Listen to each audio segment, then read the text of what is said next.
that he was looking accurate for. throw. Yeah, and he didn't want to wait another lap for him to come. No, he might not. He might have calmed down by then. Yeah. Then he couldn't have had that emotion and throw such a hard brake duck across there.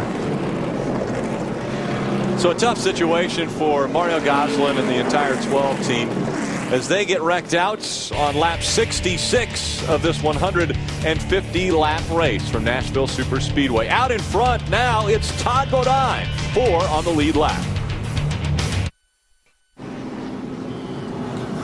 Welcome back to Nashville Superspeedway. Trucks coming to pit road. Todd Bodine, one of those, as he is in pit stall number 1. They made an adjustment on the right front shock and put 4 tires on this Germain Racing Toyota. Adam, what happened on your end of pit road? And the 3 trucks you see coming off pit lane behind Bodine, Starr, Skinner, and Leah, also on the lead lap. Each of them had pitted at lap 19 under caution. They come here at lap 69. 4 tires, fuel, and an adjustment, and they will have some track position when we go back green. We have an Aaron's Lucky Dog we would like to issue. Timothy Peters will take advantage of that. You can see Timothy there, the dominant truck early in the race. He was just behind leader Todd Bodine when the caution flew. That made him the Aaron's Lucky Dog. We only have 6 guys on the lead lap right now when Timothy comes around and takes advantage of his Lucky Dog. But man, we're going to have a bunch of wave rounds, aren't we, guys? Yeah, we're going to end up with probably at least 15 trucks on the lead lap when we get done with the waiver rounds, I would say. And you know what this does, Phil? It does a couple things. Well, let's go down to Adam first on pit road and cover Timothy Peters' pit stop. Adam, here comes Timothy. It has all worked out pretty well for Timothy Peters tonight when you consider when this caution came out. He will start deep in the field, according to Jeff Hensley, because he received the waiver round, but he's going to have fresh tires, and actually they won't put tires on here. They're going to make a track bar adjustment to help his loose condition, top off the fuel tank. They still have 2 sets of tires, and Timothy Peters looks good as he heads back to the track. What I was going to say earlier, guys, this waiver round is a great rule by NASCAR. We're going to clean up the front of the field, Rick, what it amounts to. Back in the day, we would have trucks that are on the tail end of the lead lap restarting in front of our lead lap trucks. Those guys would be mired back 10th or 12th in the field racing for the lead. Now we're going to take all those trucks and let them come around to the tail end of the field. We're going to give it to them. Well, that's where they belong. Yeah. They belong behind the leaders anyway. We're going to put them back there. The battle for the lead is going to be right behind the pace car. And the 0-1 of Joe Aramendia, NASCAR has said we need to see the driver, the spotter, and crew chief after the race in the NASCAR hauler. So not only is Mario Gosselin maybe a little upset, I think NASCAR might have a word with them as well. We'll be right back.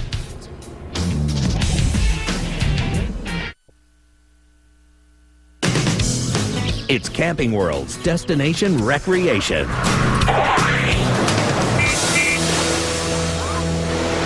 No matter where you're heading out with your RV, you're going to want to have a very comfortable chair. And when you come to Camping World, they've got at least 15 models to choose from. Great recliners like these. This one is called the Peppered Leaf. It's got great padding. And what I love is whenever you set the arms to the position you want to be in, it's locked in, won't move. Now, if you're going to go to one of your kids' ball games or maybe to a concert, you're going to want to get a chair and a bag. These things are very portable and go wherever you need to be. The copper extra wide is nice. It gives you a little bit of extra space if you need that. And another thing that I really like is this set over here, the cypress wood set. You can get the recliner or you get a chair with a table that comes right with it. Now, one of my favorites has got to be the Big Diamond. It's extra wide, nice padding right here. And whenever you're getting to your RV and you're ready to watch the Camping World Truck Series race, set this in your favorite position and relaxation is guaranteed. The Camping World Destination Recreation Sweepstakes is back and better than ever. More prizes and more chances to win. To enter or see the complete prize descriptions and the official rules, visit campingworld.com/racing. Speaking of racing, green flag about to go back in the air, and we're back underway. Todd Bodine, David Starr, 1 and 2 at the stripe. Well, we're back like we started. Todd Bodine started on the pole. But everything 73 laps ago. But everything else has changed. The whole complexion of this race has changed. We saw Timothy Peters dominating. He's mired back in 3 wide as they come out of turn number 2 and down the backstretch. Ron Hornaday was on the outside, and now continuing 3 wide back behind him. Ken Schrader shoots out of that group in the number 2. Matt Crafton way up the racetrack, 3 wide still. there's not room for 3 wide here, but don't tell these guys. They're sorting it out 3 wide. Coming up on the halfway point of this race, still side by side for positions. See Timothy Peters, he restarted in the 5th spot after getting that Aaron's lucky dog. He's worked to the inside of a couple of the trucks he's racing. You see Donnie Leah right there on his back tailgate. Look at the way he drives that thing down into turn 3, passing David Starr. And Donnie Lee is one of those trucks on the lead lap. He is racing right now with Hornaday for position. Here's Busher just in front of the 17 of Timothy Peters, but he's not on the lead lap. There's a Toyota on board for Eric Almirola. He's going to try to drive around that Cash America Toyota of David Starr. James Busher has been waiting for something normal to happen. He's been here as lucky dog most of the whole race, but with all the craziness on that pit stop exchange and the caution coming out when Mario Goslin hit the wall, it gave a bunch of other guys the free pass, and James is still waiting for his turn to grab it. Here from Mario Goslin, he's standing by with Adam Alexander. No doubting Mario's frustration of what happened on track. Can you take us through the incident, Mario? Yeah, you got an idiot in the 01 coma truck. Obviously, he's in the coma, and so's his spotter. I mean, he's 4 laps down. We come up on him, run me down in the grass on the front stretch, destroyed my truck for no reason, you know? That's just stupid right there. I mean, I need to learn how to drive. A frustrating night for Mario Goslin, no doubt. These guys are still 3 wide. 2 and 3 wide. Johnny Sauter on the inside.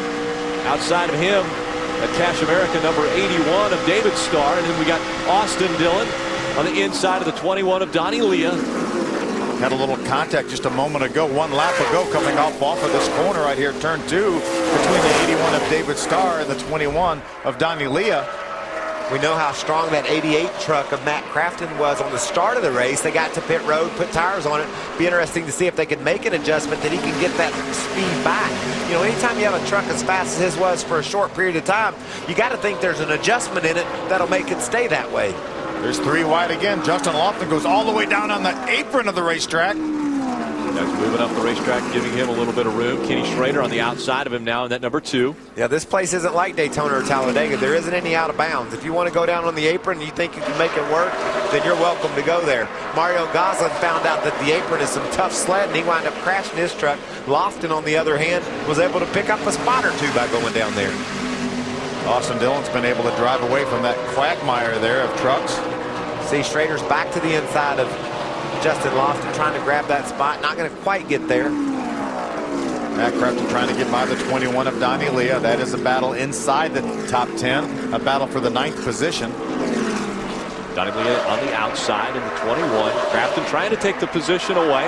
That's for the 9th position. Crafton able to pull ahead of the 21. Now Donnie Leah is going to have his hands full as he's up the racetrack. Battle for second. Skinner and Timothy Peters. Timothy Peters making quick work of Mike Skinner, takes the position away. That wasn't much of a battle, really. That was Timothy Peters chasing him down and driving by him. And while he was chasing him down in the wake of Skinner's air, he still ran the fastest lap of any truck on the track last time by. So this guy right here, the 17 truck, has proven from the start of this race, he's the guy you're going to have to beat. Trying to catch up to that 30 of Todd Bodine. Our point leader coming into this race, won the pole earlier. It's his 6th career pole. Now trying to hang on to win once again from the pole. Can he do it? Well, he's going to have to hold off Timothy Peters because he is charging hard. Timothy Peters, can he get his 2nd win of 2010? Stay with us.